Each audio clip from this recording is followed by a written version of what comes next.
இது Deepak Ravichandran share market சக்ஸஸ்ல இருந்து. நேற்று இந்த ஸ்டாக்கை பற்றி நம்ம சேனலில் டீட்டெயில்டாக பார்த்துருந்தோம்.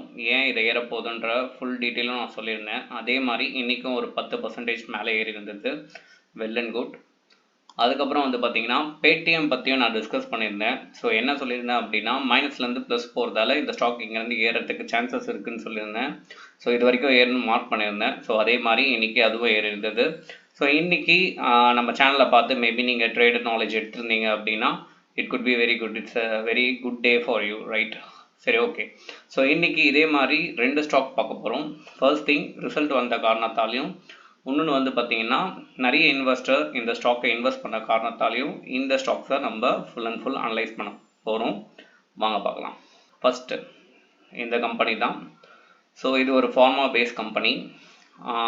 உங்களுக்கு தெரியும், இந்த கம்பெனி ஐபிஓவில் இப்போ தான் ரிலீஸ் ஆகிருக்கு. 2025 தான் ஷேர் மார்க்கெட்டுக்குள்ளே இவங்க வந்திருக்காங்க. ஸோ அதால் கிராஃபோட டேட்டா 25லேருந்து தான் காட்டுது. இங்கே வந்து பார்த்தீங்கன்னா தெரியும், ஒரு என்கல்ஃபிங் நடந்திருக்கு. நிறைய வால்யூமில் பையர்ஸ் வந்து பை பண்ணியிருக்காங்க. ஸோ அந்த ரீசனால் ஒரு கேண்டில் ஸ்டிக்ஸ் ஃபார்ம் ஆயிருக்கு. ஸோ எனக்கு தெரிஞ்சு ஒரு சின்ன கரெக்ஷன் எடுத்துகிட்டு மேபி இந்த ஸ்டாக் வந்து 700 மேலே போகிறதுக்கான எல்லா சான்ஸுமே இருக்குது. Next stock, favourite stock. Already இந்த ஸ்டாக் வந்து நான் வந்து போன குவார்ட்டருக்கு கொடுத்துருந்தேன். ஸோ ஈன்னு மென்ஷன் ஆயிருந்தாலே தெரியும். ட்ரேடிங் வியூவர்லே யூஸ் பண்ணிகிட்ருக்கேன், ரெகுலராக யூஸ் பண்ணிகிட்ருக்கேன், எல்லாருக்குமே தெரியும். இங்கே நான் கொடுத்துருந்தேன். ஸோ இங்கேருந்து வந்து பார்த்தீங்கன்னா அது பவுன்ஸ் பேக் வந்து நான் கொடுக்கும்போதே அது வந்து 60% கிட்ட பவுன்ஸ் பேக் ஆகிருக்கு. போன குவார்ட்டர்லி ரிசல்ட்டே எக்ஸலண்ட்டாக இருந்தது. இந்த குவார்ட்டர்லி ரிசல்ட்டும் அதோட எக்ஸலண்ட்டாக இருந்ததால் பாருங்களேன். ஸோ இங்கே என்ன நடந்திருக்கோ அதே மாதிரி வால்யூமில் இங்கே ஏற்றி விட்ருக்காங்க.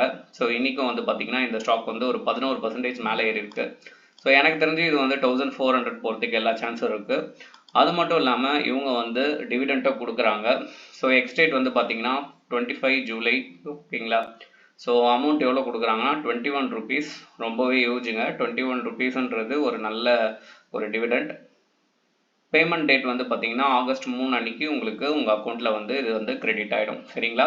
ஸோ இந்த ex-date, payment date, record date, இது எல்லாமே வந்து என்னென்னா டிவிடெண்ட் சம்மந்தப்பட்ட விஷயம்.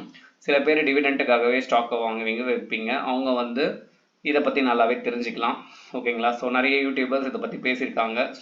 அவங்க வீடியோவும் பாருங்கள், உங்களுக்கு கண்டிப்பாக புரியும். ஸோ மறுபடியும் ஒரே விஷயம், நம்ம ஷேர் மார்க்கெட்டோட சேனலோட நோக்கம் என்ன அப்படின்னா, நிறைய பேர் வந்து இங்கே பார்ட் டைம் ட்ரேடர்ஸாக இருப்பீங்க. ஸோ அவங்களுக்கு அனலைஸ் பண்ணுறது ரொம்பவே கஷ்டம். ஸோ அதால் ஐ ஆம் கிவிங் சம் அனலைஸ். ஸோ இதால் நீங்கள் இதை வந்து பை பண்ணணுன்னு எந்த அவசியமும் கிடையாது.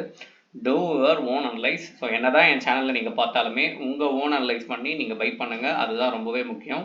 ஏன்னா market is subject to risk. So நான் சொல்கிறதால நீங்கள் பை பண்ணணுன்னு எந்த அவசியமும் கிடையாது, ஓகேங்களா? நான் செபி ரிஜிஸ்டர் அட்வைஸரும் கிடையாது. Just for the knowledge purpose I am sharing this, ஓகேங்களா? ஸோ நம்மளோட சேனலோட வீடியோ உங்களுக்கு பிடிச்சிருந்ததுன்னா உங்கள் ஃப்ரெண்ட்ஸுக்கு, ஷேர் மார்க்கெட் பண்ணுற நண்பர்களுக்கு எல்லாருக்குமே ஷேர் பண்ணி விடுங்க. நன்றி.